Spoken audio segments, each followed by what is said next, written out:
John Oller, White Shoe, How a New Breed of Wall Street Lawyers Changed Big Business and the American Century.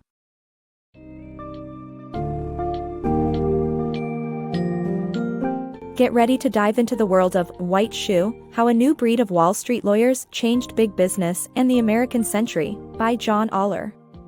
This compelling narrative delves into the influential roles played by America's top Ivy League-educated lawyers in the late 19th and early 20th centuries. Explore how white shoe lawyers like Paul Cravath and William Nelson Cromwell helped shape modern corporate America and navigate the challenges of regulation, antitrust, and international affairs.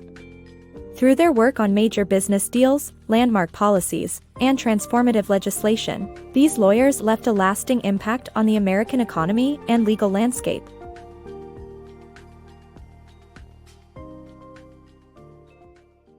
The rise of white shoe lawyers.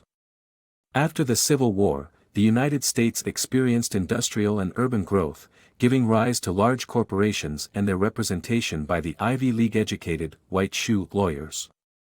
Rather than litigating cases, these lawyers negotiated deals for big business and proposed effective regulations. Among them was Paul Cravath, who developed the Cravath system, still in use today by top law firms. Cravath represented businessman George Westinghouse in a patent infringement lawsuit, leading to a cross-licensing agreement between Westinghouse and General Electric. The rise and fall of Northern Securities. Stetson, Morgan's lawyer, established the billion-dollar U.S. Steel and oversaw the creation of the Northern Securities Company. The NSC's merger created the second-largest company globally with a $400 million cap. However, President Theodore Roosevelt sought to end anti-competitive behavior through legislation like the Sherman Antitrust Act of 1890. The company's dissolution was ultimately ordered by the Supreme Court with a 5-4 vote, which halted Wall Street mergers and ended protections for holding companies. The holding company model had been created by William Nelson Cromwell in 1888 to circumvent antitrust laws. Cromwell's Napoleonic strategy for the Panama Canal. A captivating story of Cromwell's effort and lobbying techniques to prevent building the canal in Nicaragua and ensure its construction in Panama, ultimately making him America's most talked-about lawyer and leading to the Panama takeover by the United States. The book revolves around the famous lawyer Cromwell and his efforts to ensure the construction of the Panama Canal, leading to the United States' eventual takeover. Representing French investors who sold the canal rights to the U.S., Cromwell adopted a Napoleonic strategy to prevent legislative attempts to build the canal in Nicaragua. To steer Congress to support Panama, Cromwell and French engineer Bonaventure used a postage stamp showcasing Nicaragua's active volcanoes and treated commission members to a 6-course lunch with European engineers who endorsed the Panama project. Cromwell's success made him the most talked-about lawyer in America, but experts are unclear about his role in inciting the Panamanian Revolution leading to the U.S. takeover. Cromwell was the unofficial intermediary between Colombia and the U.S., negotiating a treaty to build the canal. After negotiations failed, Panama split from Colombia to become its own country, and the U.S. rushed the Hay-Bonaventure Treaty, giving Panama $10 million and a $250,000 annuity originally planned for Colombia. This historical account of Cromwell's lobbying techniques and his involvement in the construction and takeover of the Panama Canal makes for a fascinating read. The rise and fall of Equitable Life Assurance Society. Life insurance was once the only means of safeguarding oneself from disability and death. However, it was not immune to corruption. The Equitable Life Assurance Society was one of the largest companies at the time, with an asset of $1.2 billion, but James Hazen Hyde's misconduct and exorbitant Palace of Versailles-themed costume party threatened its survival. The company's deputy tried to resist Hyde and empower policyholders through mutualization but failed. However, a critical moment came when Thomas Fortune Ryan bought and took over Hyde's shares in a blind trust, keeping Morgan and Harriman from controlling the company.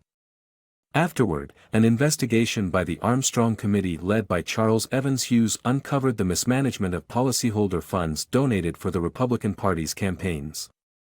The investigation brought about legislation reforms, and Hughes also rose to become a governor, a Supreme Court justice, and even a presidential candidate. The legal legacy of Paul Cravath. Paul Cravath's legacy as a lawyer who balanced aggressive protection of his clients with ethical professionalism is explored in this book. The book covers Cravath's notable cases, including his push for tighter restrictions in a railroad merger financing scheme in 1907, and his role in rescuing struggling banks during the Panic of 1907.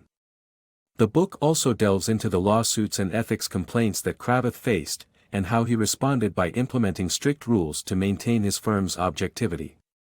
Despite the challenges, Cravath's legal philosophy of balancing client advocacy with ethical standards still resonates with Cravath Swaine and Moore, the law firm he co-founded in 1819. Stetson, the advocate. Stetson, a prominent lawyer, helped develop the first lawyer code of ethics and drafted a bill to revise the Sherman Act. He believed in advocating for his clients and following the law as codified by Canon 32 in the Code of Ethics. Stetson saw his obligation in this and not as a people's lawyer. Despite Stetson's bill being rejected by President Roosevelt and replaced with a more stringent version called the Hepburn Amendments, President William Howard Taft's crackdown on trusts shaped law and politics. This period marked America's shift from the white shoe bar to a more benevolent lubricant of corporate America. The Scourge of Wall Street. This book explores the life of George W. Wickersham, the lawyer who handled the Supreme Court case that dissolved John Rockefeller's Standard Oil Trust and established the rule of reason, which is still in use today. The rule allowed government to prosecute big companies for anti-competitive behavior rather than simply their size. The book delves into the division that developed towards modern conservatism during President Taft's term and the radical progressiveness of former President Roosevelt, setting the stage for a tense 1912 presidential election. It also highlights the role of Wall Street men and their lawyers in politics during that period. Through it, we learn about the political turmoil that led to the middle ground candidacy of Woodrow Wilson, Democrats' eventual victory, and lifelong animosity between esteemed lawyer Elihu Root and Roosevelt. Samuel Untermyer, the Jewish corporate lawyer who defied Wall Street. Samuel Untermyer, a fierce Jewish corporate lawyer, supported Wilson's campaign on the condition that all political contributions from Wall Street are rejected. Untermyer's cross-examination of J.P. Morgan on a suspected money oligarchy allegedly led to Morgan's death 3 months later.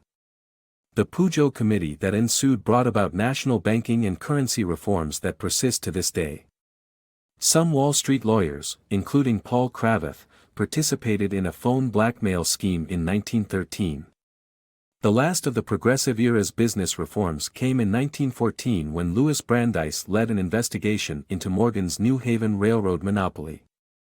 The Clayton Antitrust Act of 1914 and the Federal Trade Commission Act resulted from this investigation and created a legal framework that persists to this day.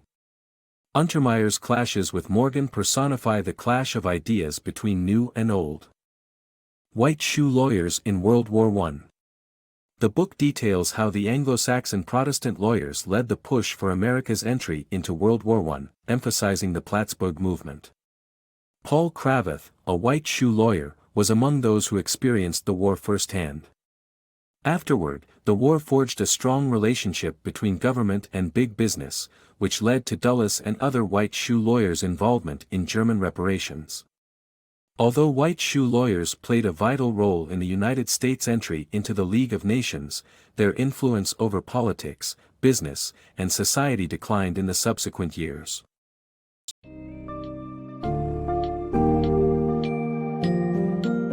In conclusion, White Shoe exposes the fascinating world of legal titans like Paul Cravath and William Nelson Cromwell, who played a crucial role in shaping corporate America and the nation's legal framework. From working with key business figures like J.P. Morgan and George Westinghouse to influencing the development of the Panama Canal, their work had far-reaching consequences for the United States and the world. The book also highlights the importance of historical context in understanding the evolution of corporate law and the interplay between politics, business, and the legal profession. By exploring these dynamic personalities and their world-changing work, John Oller's White Shoe offers readers a glimpse into a pivotal chapter in American history.